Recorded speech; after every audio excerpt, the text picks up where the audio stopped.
Everyone, and welcome to Community Board 1. My name is Paola Martinez. I am the chair for Community Board 1, and I am really excited and proud to be the chair of this community board. Despite the challenges.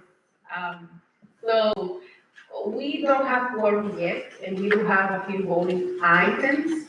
However, in the interest of respecting everyone's time, we would like to start with the public session. If everyone is in agreement, we would like to do that to make sure that we can go home and have dinner and enjoy and have a good time with our families while we do our civic engagement, which is to be engaged. So I want for all of us to give each other a big round of applause. Because we could be doing anything else in the world, but we decided to show up for our community tonight. So thank you for that. And thank you to each one of my colleagues.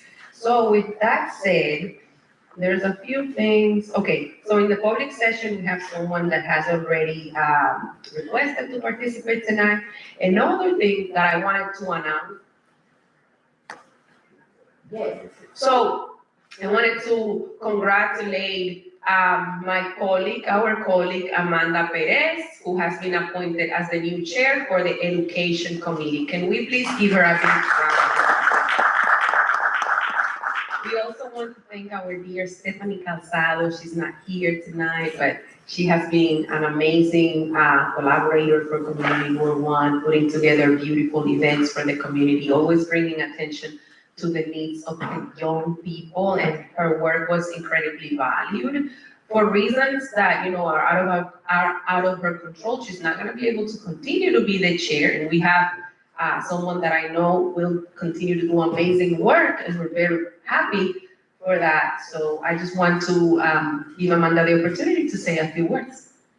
Yeah, thank you. Hi, everybody. I'm excited to continue on the good work that has been happening with the education in young adults and youth.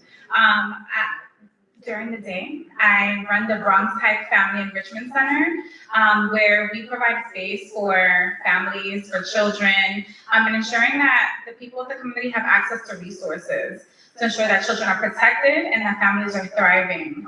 And outside of that, I've done a lot of work in local high schools, and I have been a part of this board since 2020, sitting in the back and hearing all the things, and it wasn't up until last year that I said, you know what, now I want to become a part of the board, an actual board member. And so I'm super proud, as our chair said, to be a part of this board, to represent this board, and even to be a part of this committee. So thank you. Thank you so much, Amanda. And of course, we always want to encourage people to get active, to get engaged, and to participate. The community board, through and through, is a forum that we can rely on to discuss concerns that matter to this community. And also, your participation is important. It's not everybody that decides to volunteer the time to do this work, and it's a lot of work, and we need each other. We need all of you, all of us, to be able to accomplish the positive changes that we want for the community. And speaking of public service, and speaking of people who are out there making sure that we are safe and taken care of, I would like to call the 40th Police Precinct to give us your updates, PSA 7, to give us your update and to introduce yourselves. And after they have an opportunity, I will call representatives of the various elected officials that are with us tonight.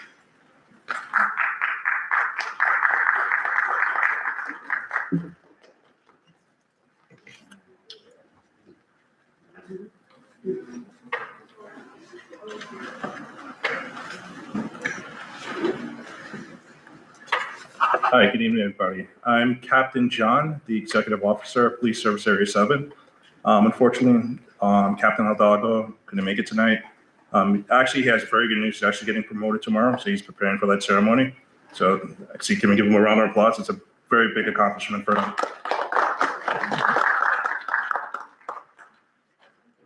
I want to start off by introducing myself. FYI, actually, I was born here in this hospital, 1982. So for me, this is almost coming full circle that I get to come back and speak to the community board in the hospital that I was born in. I'm actually from the neighborhood. I was born, I was actually raised on Boston Road and Home Street across from Morris High School. So I grew up in the neighborhood, and it's a pleasure to come back and represent the precinct and pretty much serve the community here.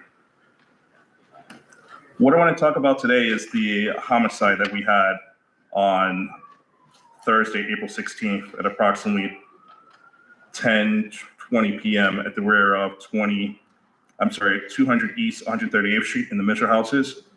Unfortunately, it resulted in a homicide. A 78-year-old Edgar Spence, he was hit in the chest by a stray round bullet. He wasn't involved in the incident. He was just out there enjoying the weather. It was actually warm that day, and then he unfortunately got hit by a stray round and ended his life. We want you to, if you have any information about that, to please contact TIPS, 1-800-577-TIPS. There is a $3,500 reward for any information, anything that you may know or anything that you can spread the word, just to pass it on, because we really want to solve this, because that could have been your father, your brother, your uncle. That's something we don't want to happen in this community. So this case we want to close right away. I also have with me the community affairs officer and the quality of life officers. Any quality of life complaints, we prefer that you use the 311 application.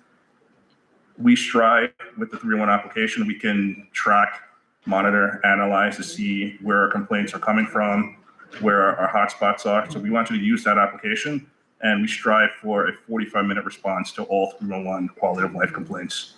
Do you have any questions or anything?